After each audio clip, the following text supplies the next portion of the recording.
A simple rope with knots changed navigation forever. The process was surprisingly simple. Sailors would throw a wooden board called a log into the water behind the ship.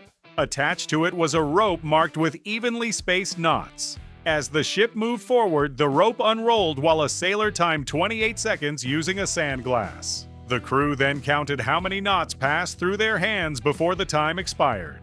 Thanks to the spacing between the knots and the length of the timing interval, each counted knot roughly represented 1 nautical mile per hour. If 7 knots passed through, the ship was traveling at about 7 knots. How something that was created by sailors more than 400 years ago and we still use it today. When a commercial airliner cruises across the Atlantic at more than 500 miles per hour, its pilots are not monitoring speed in miles per hour.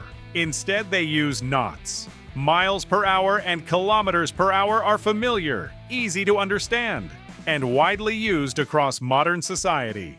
Yet the industries responsible for moving millions of passengers and billions of tons of cargo every year continue to rely on a unit of measurement that originated centuries before the invention of engines, electricity, or even accurate clocks. The story begins during the Age of Sail, when navigation presented one of the greatest challenges humanity had ever faced. European explorers were crossing oceans, opening trade routes, and venturing farther from land than previous generations could have imagined. Determining direction was difficult enough, but calculating speed created an entirely different problem.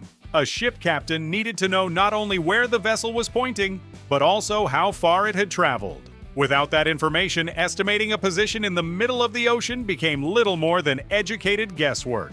Long before satellites and GPS existed, a navigation error of just a few degrees could place a ship hundreds of miles from its intended destination. To solve this problem, sailors developed an ingenious device known as the log line. The system was remarkably simple. A wooden board was attached to a rope marked with evenly spaced knots. The board was thrown into the water while the ship continued moving forward. Because the board created drag, it remained relatively stationary in the water as the rope unrolled from the vessel. At the same time, another sailor measured a fixed interval using a sand glass. During those few seconds, crew members counted how many knots passed through their hands. The higher the count, the faster the ship was moving. What makes this method particularly fascinating is that it was carefully engineered rather than improvised. The knots were typically spaced about 47 feet and 3 inches apart, while the timing interval was usually 28 seconds.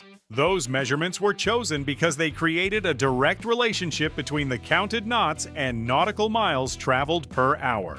As a result, if 8 knots passed through a sailor's hands during the timing period, the ship was traveling at approximately 8 nautical miles per hour. Over time, sailors stopped saying nautical miles per hour and simply referred to the speed as 8 knots.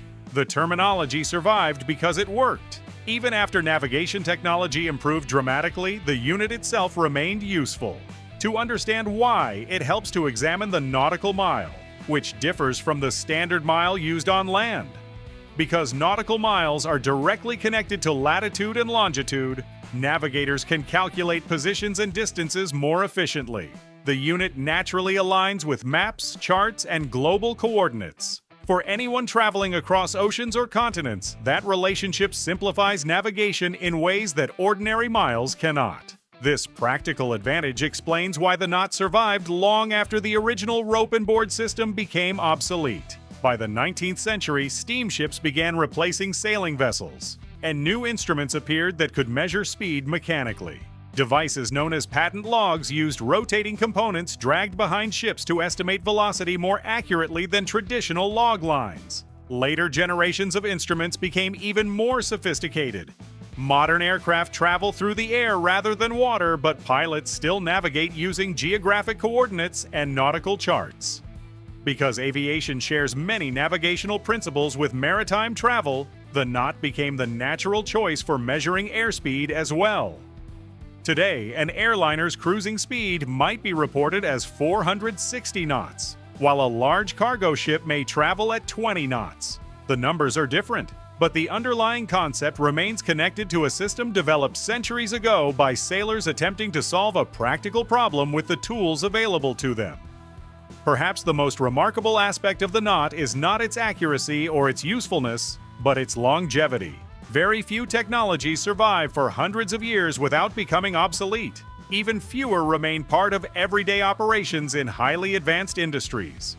In an age defined by satellites, digital sensors, and real-time navigation systems capable of pinpointing locations within a few feet, one of the world's most important speed measurements still carries the name of the knots that sailors once counted by hand while crossing the open sea.